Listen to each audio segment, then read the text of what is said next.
Olá, paz e alegria. Hoje é dia 17 de novembro e trazemos para meditar sobre a vida de Santa Isabel da Hungria, uma mulher do século XIII que pode até nos assustar um pouco, mas lembrando, né, da cultura da época, dos costumes da época, ela que foi noiva aos 4 anos, esposa aos 14 e viúva aos 20 anos, sendo que aos 15 já era mãe.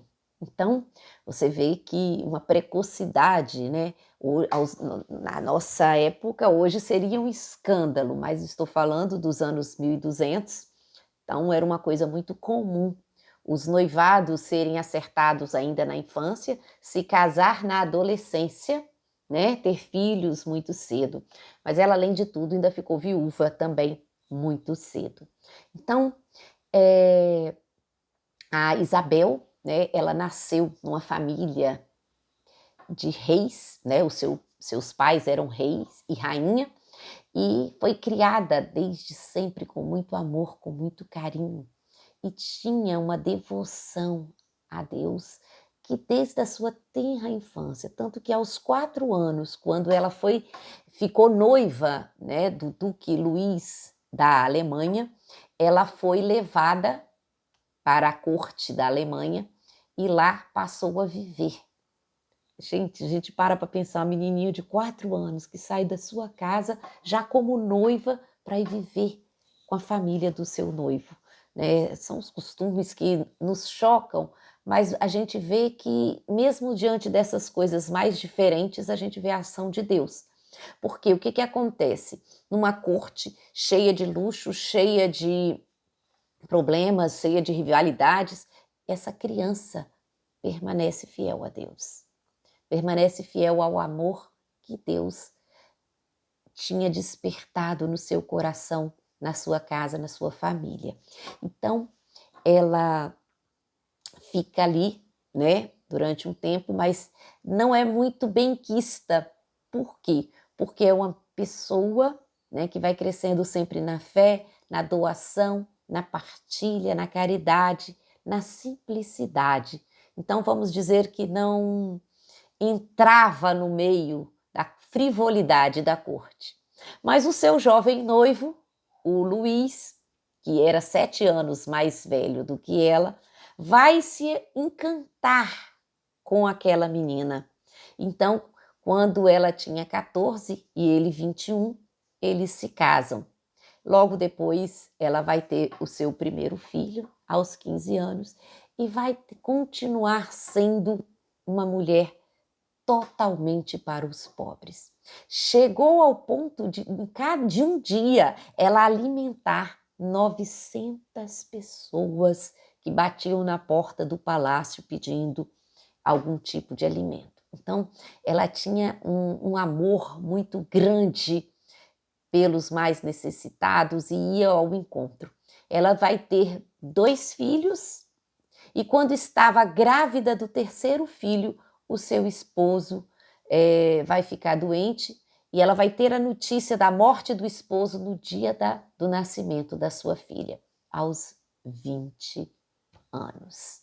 Então, aos 20 anos, a jovem Isabel tem 3 filhos e viúva. E começa a ser perseguida dentro da corte pelo irmão do seu marido. Por quê? Porque os seus filhos eram os herdeiros, né? E eles diziam que era muito pródiga na distribuição dos bens, na distribuição das rendas, vamos dizer assim. E aí ele vai chegar a expulsá-la do palácio juntamente com os seus filhos. Mas, por intervenção do seu pai, que também era rei, ela vai ser novamente levada para a corte.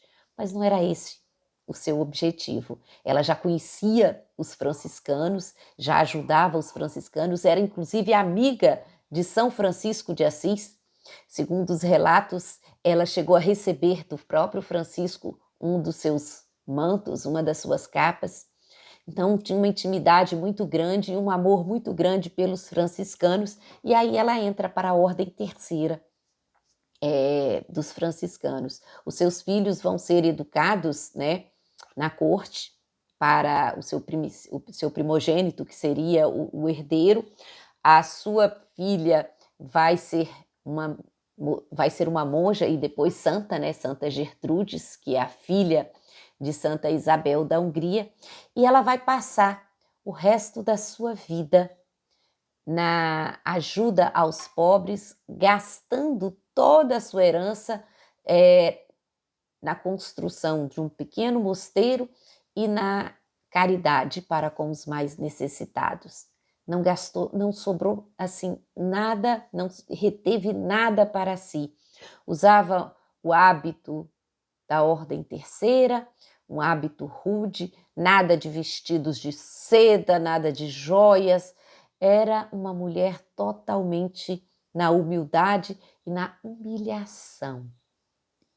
Não recuava diante de nenhuma obra de caridade, por mais penosa que fosse a situação.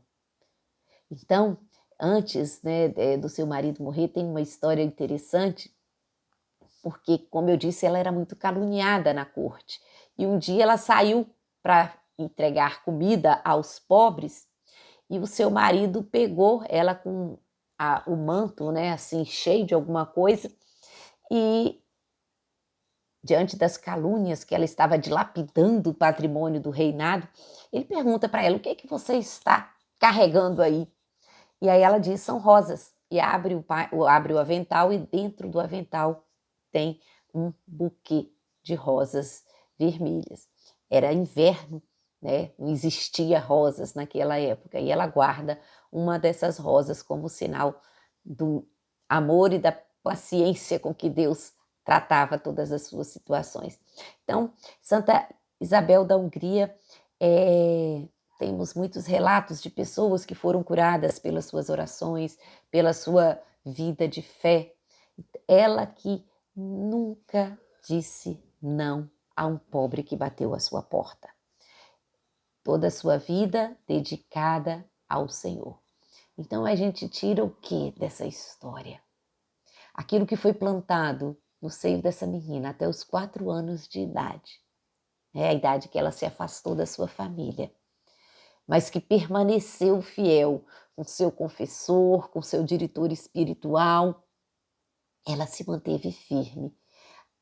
As alegrias, as frivolidades, vamos dizer assim, a exuberância da corte não conseguiu tirar dela o amor pelos pobres, a humildade e a doação total. Então, vamos educar as nossas crianças desde cedo para conhecer e amar Jesus, para que elas possam levar esse amor por toda a eternidade. Pedindo hoje a intercessão de Santa Isabel da Hungria, que quando morreu, seu confessor chegou para ela e perguntou: qual é a sua herança, né? Você já teve, né, partilhou seus bens? E ela disse: a minha herança é Jesus Cristo. Que essa possa ser a herança de cada um de nós. No dia que tivermos que entregar a nossa alma, podermos dizer: a minha herança é Jesus Cristo. Santa Isabel da Hungria, rogai por nós.